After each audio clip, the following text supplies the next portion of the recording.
Classique. 7h30, 9h. La matinale de Radio Classique avec Gérard Leclerc.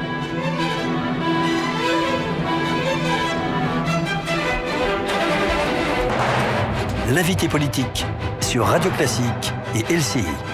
Et comme tous les matins, nous retrouvons nos amis de LCI pour l'invité politique. Aujourd'hui, deux invités. Jean-Louis Debré, président du Conseil constitutionnel. Bonjour. Et Jean-Marie Rougolle, qui est avec vous l'auteur de ce livre. Tout est dans le titre. Je tape la Manche, une vie dans la rue. Alors, c'est une histoire assez incroyable et tout à fait passionnante. Une rencontre devant le drugstore entre vous deux. Jean-Louis Debré, comment ça s'est passé ? C'est-à-dire que j'arrivais un jour et je vois quelqu'un qui tapait la Manche, comme on dit, qui vient me proposer de garder ma bicyclette. Et je lui ai dit, gardez-la. Et puis, je l'ai gardé, il a gardé, je suis sorti, on a discuté après ensemble.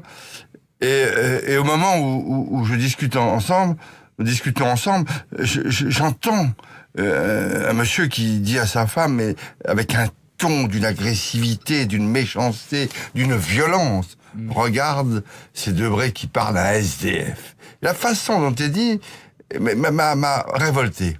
Et donc, je me suis dit, je vais montrer à ce monsieur qui se promène avec une charmante dame, naturellement, que ce SDF a plus de choses à dire que lui. Et c'est comme ça qu'est née l'idée de ce livre. Effectivement, et donc avec un témoignage tout à fait passionnant donc de cette vie dans la rue. Vous racontiez toute votre galère, comme on dit. Ça commence déjà par une enfance et une adolescence chaotique. Et puis, vous vous retrouvez dans la rue, et là on voit la vie de la rue, c'est très dur, c'est violent, c'est terrible. Ah oui, c'est très très violent, faut pas se laisser faire, pas se marcher sur les pieds. Tu perds ton territoire. C'est ça, il y a des territoires, faut expliquer. Oui. Quand on fait la Manche, on peut pas forcément la faire n'importe où, il faut s'imposer. T'as ton endroit, puis il faut savoir le protéger. Parce que t'as toujours quelqu'un qui essaye de prendre ton territoire. Il faut aussi, bien évidemment, tous les problèmes. Il faut tous les soirs trouver un endroit où dormir. Il faut pouvoir se laver. Voilà. Il faut pouvoir se débrouiller, trouver des endroits. Moi, j'ai connu le métro, les squats. Que vous n'aimez pas. Vous dites le métro, c'est épouvantable. Pourquoi ? Tu sais, t'es enfermé, sous terre, puis il y a des rats, puis la poussière, tout. Tu ressors, t'as les cheveux noirs, tu te mouches, c'est pareil, t'as les... Alors, vous dites... C'est mieux l'extérieur. C'est mieux l'extérieur. Vous dites que vous préférez dormir... oui, l'extérieur. Dormir dehors. Alors, vous racontez tout ça, les insultes, le mépris, mais en même temps, vous dites, il y a aussi le côté liberté. Vous écrivez, je vous cite, « La rue, je ne peux plus m'en passer, je l'ai dans la peau ». Alors ça, c'est surprenant. Vous savez, quand vous êtes habitué à vivre dans la rue, vous faites ce que vous voulez d'un côté. Jean-Marie a 47 ans, et 20 ans de rue. Ouais. Ça marque. Et puis, t'as envie de boire un café, t'es libre, t'as envie de t'arrêter, tu fais ce que tu veux. Mais c'est quand même la Manche, vous dites, c'est 13 heures par jour, quasiment. 13-15 heures, même des fois plus. Alors, il y a aussi, vous le racontez de façon tout à fait passionnante, il y a des rencontres, des personnages, des hommes célèbres, des fois d'ailleurs une bonne surprise, comme avec Robert Hossein. Ah oui, super, j'ai des bons souvenirs, et je le vois de temps en temps. Et qui vous a même proposé, qui vous a fait travailler à un moment. Oui, j'ai fait 2 spectacles avec monsieur Robert Hossein.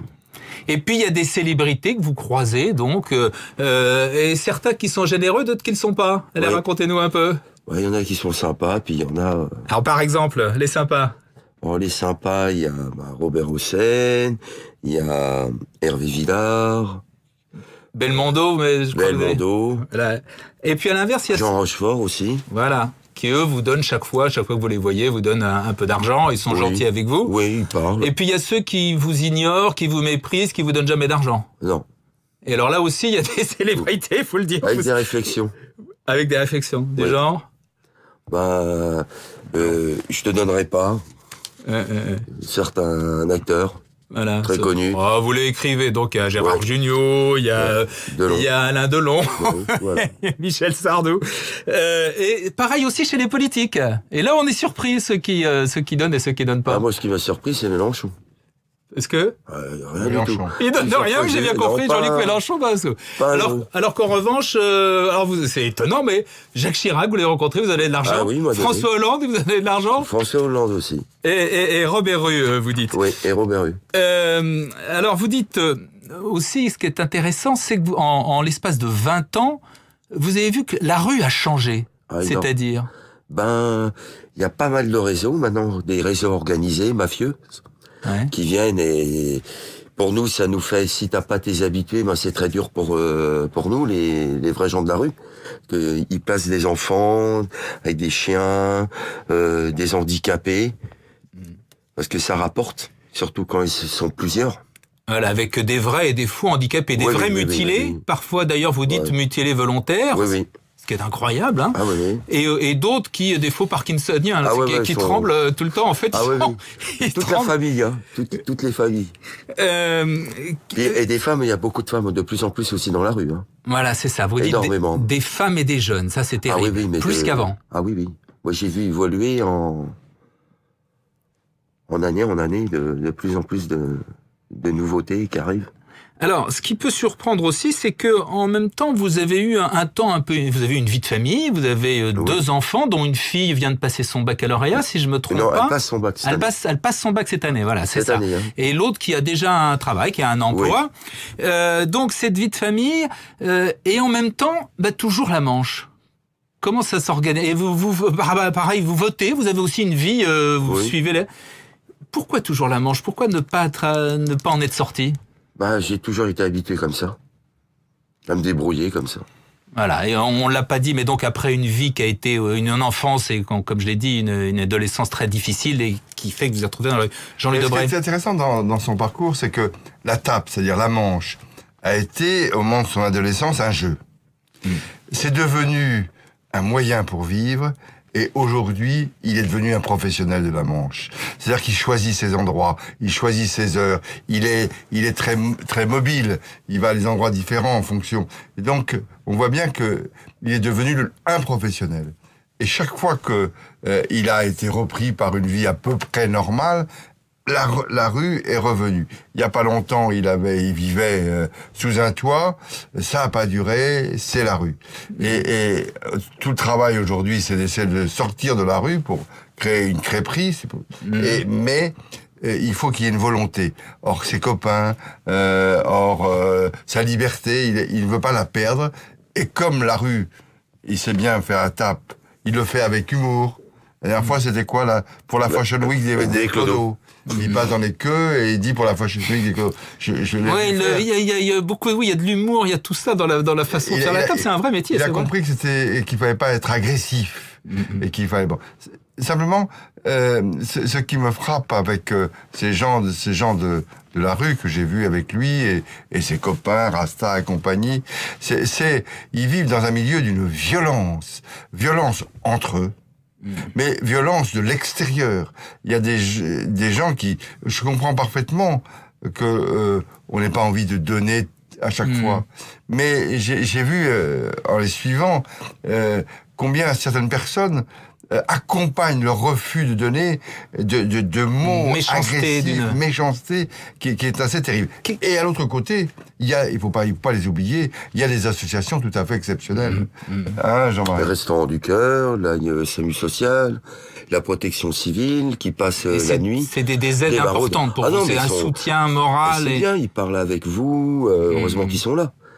Qu'est-ce que ça dit, Jean-Louis Debré, ça, de la société, est-ce qu'on peut parler d'échec de la société, des politiques? D'abord, ça a toujours existé.